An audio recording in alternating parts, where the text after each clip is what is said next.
Quelles sont les multiples façons de résoudre un système d'équations avec plusieurs inconnus?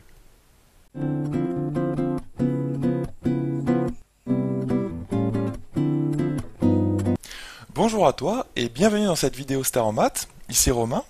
Alors dans cet exercice, nous allons résoudre le système suivant, constitué des trois équations mauves, et bien de plusieurs façons.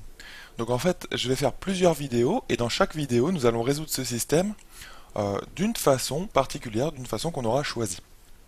En fait, je veux vraiment te montrer qu'il est possible de résoudre un système d'équations, qu'il soit de deux inconnus, trois inconnus ou plus, vraiment de plusieurs façons. Alors généralement, dans les exercices que tu rencontreras, ça pourra être en mathématiques, mais aussi en physique-chimie. Parfois en physique-chimie, on rencontre de tels systèmes. Eh bien, tu auras des systèmes à deux inconnus ou parfois à trois inconnus. Alors, si tu es en terminale, eh bien, ce genre de système, tu pourras le rencontrer assez fréquemment en mathématiques parce que ça représente quelque chose concrètement, hein. En géométrie dans l'espace, on a vraiment ce genre de système qui apparaît fréquemment. Alors, c'est un exemple, hein, tu peux le rencontrer vraiment dans plein d'autres chapitres, mais en géométrie dans l'espace, ceci a une signification, ce système a une signification puisque chaque équation pourrait être comprise comme une équation cartésienne de plan, et donc résoudre ce système revient à trouver l'intersection entre trois plans. Donc ça peut être vraiment l'objet d'une question d'un exercice en terminale S. Mais même en seconde ou même en première, tu pourrais avoir ce type de système à résoudre. On peut rencontrer des systèmes vraiment dans n'importe quel sujet, et c'est pour ça que c'est intéressant de savoir les résoudre. On va supposer aussi quelque chose dans ces vidéos, c'est que tu connais les deux méthodes pour résoudre de tels systèmes. Les deux méthodes qu'il faut connaître, c'est les méthodes par substitution, première méthode, et la méthode par combinaison, deuxième méthode. Ce sont des méthodes que j'ai expliquées dans d'autres vidéos, donc n'hésite pas à aller les voir, hein, à aller trouver des vidéos sur la combinaison de lignes et la méthode par substitution pour résoudre des systèmes. C'est vraiment ce qu'on va essayer d'employer ici pour résoudre notre système. Donc ça, je suppose que tu connais ces méthodes. Je tiens aussi à te dire que ces vidéos vont être assez calculatoires aussi, hein, je vais aller assez vite dans les calculs, donc il faut que toi aussi tu sois à l'aise un petit peu dans les calculs. Je t'invite vraiment à chercher ce système avant de lancer cette vidéo, avant de lancer ces vidéos, parce qu'il va y en avoir plusieurs, par toi-même. Donc mets vraiment la main à la pâte, hein. C'est vraiment quand on s'implique qu'on apprend. D'accord? Donc il suffit pas juste de regarder la vidéo, essaie vraiment de chercher l'exercice avant, et surtout pour la résolution de système, il faut vraiment que tu fasses les calculs par toi-même. Donc là c'est parti, alors ce que je te propose, c'est de lire d'abord les trois équations, 3x plus 4y moins z égale 23, x moins y plus 2z égale 3, 2x plus 3y moins 4z égale 7. Tu as vu que j'ai bien, une petite astuce, hein, quand tu réécris un système, j'ai bien mis sous forme de colonne un petit peu, enfin fait apparaître sous forme de colonne les x, les y et les z. C'est ce que je t'encourage à faire autant que faire se peut, hein. Dès que possible, n'hésite pas à aligner verticalement les inconnus qui sont les mêmes, donc les x, les y, les z, et les constantes à la fin. Ça permet d'y voir plus clair, hein, tout simplement. Donc là, ce que je te propose, première façon de faire dans cette première vidéo, eh bien, nous allons choisir une méthode par substitution. D'accord, hein, c'est vraiment ce qu'il y a, je trouve, de plus naturel au début hein, pour résoudre des systèmes, méthode par substitution. Donc là, tu remarques, par exemple, dans la deuxième ligne, que le x, il est tout seul. Il n'y a pas de coefficient devant. Donc pourquoi ne pas passer le moins y et le plus de z à droite, hein, comme ça, on va obtenir x égale quelque chose. Et après, on remplacera dans la première ligne et dans la troisième ligne le x obtenu. Donc là, c'est ce qu'on va faire. Donc, on va obtenir, alors je vais le réécrire, hein, par exemple, juste à côté. Hein. Donc, x égale. Donc, on va obtenir 3 plus y moins 2z. Et donc, les deux premières lignes, on les réécrit. C'est comme ça qu'on transforme notre système. C'est toujours comme ça que je t'encourage à procéder pour résoudre un système. Il faut en fait le transformer petit à petit, donc réécrire beaucoup de choses, hein. C'est vrai que c'est toujours un petit peu long les systèmes, mais faut pas hésiter à réécrire. Il faut surtout pas te tromper en réécrivant les choses, parce que il y a moyen, il y a moyen de se tromper. Hein, c'est un moment très sensible, hein, le moment de la recopie de calcul ou d'expression. Donc là, j'espère que je ne me suis pas trompé. Donc là, on remplace maintenant le x ici. Hop, je fais apparaître ça avec une petite flèche. T'es pas obligé, hein, mais moi c'est pour l'explication que je fais ça. Tu vois. Et donc là, on va recopier nos deux lignes, juste nos deux lignes en fait. Donc celle-ci et celles-là, on va les recopier en remplaçant le x par ce qu'on a trouvé, c'est-à-dire 3 plus y moins 2z ici. Comme ça, on va obtenir un système qui ne comporte plus de x. Hein, c'est là qu'est l'intérêt de la méthode par substitution. Donc on a réduit, si tu veux, le nombre d'inconnus de 3 à 2. Les deux inconnus qui vont nous rester, c'est y et z. Donc première ligne, eh bien 3, facteur de x, donc facteur de 3 plus y moins 2z. Donc ensuite plus 4y, hop, moins z égale 23. On réécrit la troisième ligne ici en remplaçant le x par 3 plus y moins 2z. Donc 2, facteur de 3 plus y moins 2z.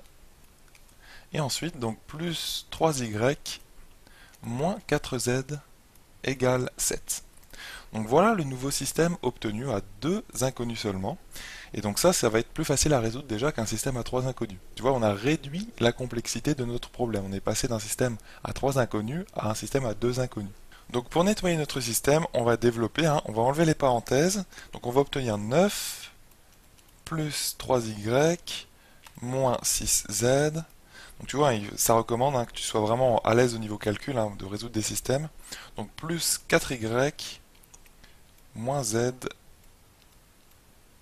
hop, égale 23. On développe la deuxième ligne, ce qui va nous donner donc 2 fois 3, donc 6, plus 2y, moins 4z, plus 3y, moins 4z, égale 7. On remet notre accolade, et on transforme notre système à deux équations, à deux inconnus. Donc on le simplifie, donc là on va avoir des y qui vont se marier et des constantes. Par exemple le 9, on va pouvoir le passer à droite, donc on va avoir 23 moins 9, et 23 moins 9 ça donne 14. Donc là on va avoir 3y plus 4y, ça fait 7y. Au niveau des z, on va avoir moins 7z, hop, égale, comme on avait dit, 14. En dessous, deuxième ligne, on va obtenir donc 7 moins 6, en passant le 6 à droite, on va obtenir 1. Les y, on va obtenir 5y, il y en a 5. Ensuite, au niveau des z, on en obtient moins 8. Et donc on avait dit égal 1. Donc voilà pour notre système de deux équations à deux inconnus. Donc on avance bien. Là, tu remarques une petite chose pour la première ligne, qu'il y a un 7 devant le y et devant le z. Donc pourquoi ne pas factoriser par 7 en fait? Faut toujours essayer de simplifier chaque équation. Là en fait, bon, plutôt que même de factoriser, tu peux peut-être remarquer directement qu'on peut diviser le tout par 7. Tu vois, si je divise à gauche et à droite cette première équation par 7, ben les 7 vont s'enlever de la gauche, et tu vas avoir 14 sur 7 à droite, donc 2. Tu vois, autrement dit, on va dire que le calcul plus développé, l'explication de ça, c'est que tu factorises par 7, je mets une virgule, donc ça fait 7 facteur de y moins z égale 7 fois 2. Tu vois, donc les 7, si tu divises à gauche et à droite par 7, eh bien s'en vont. Donc il te reste juste y moins z égale 2. Y moins z égale 2. Je réécris l'autre ligne, donc la deuxième ligne juste en dessous, donc on va avoir 5y moins 8z égale 1. Et là, qu'est-ce qu'on peut faire? Eh bien moi je te préconise de toujours utiliser la méthode par substitution, c'est-à-dire qu'on va écrire que y égale 2 plus z, en passant le moins z ici à droite. Donc tu vois, y égale 2 plus z. Donc là, une fois qu'on a ça, on remplace dans la deuxième ligne, et donc ça fait que 5 facteurs de y, donc 5 facteurs de 2 plus z, c'est ça la substitution. Donc 5, je vais l'écrire où? Je vais l'écrire juste là, on va réécrire tout ça, donc y égale 2 plus z, et 5 facteurs de 2 plus z.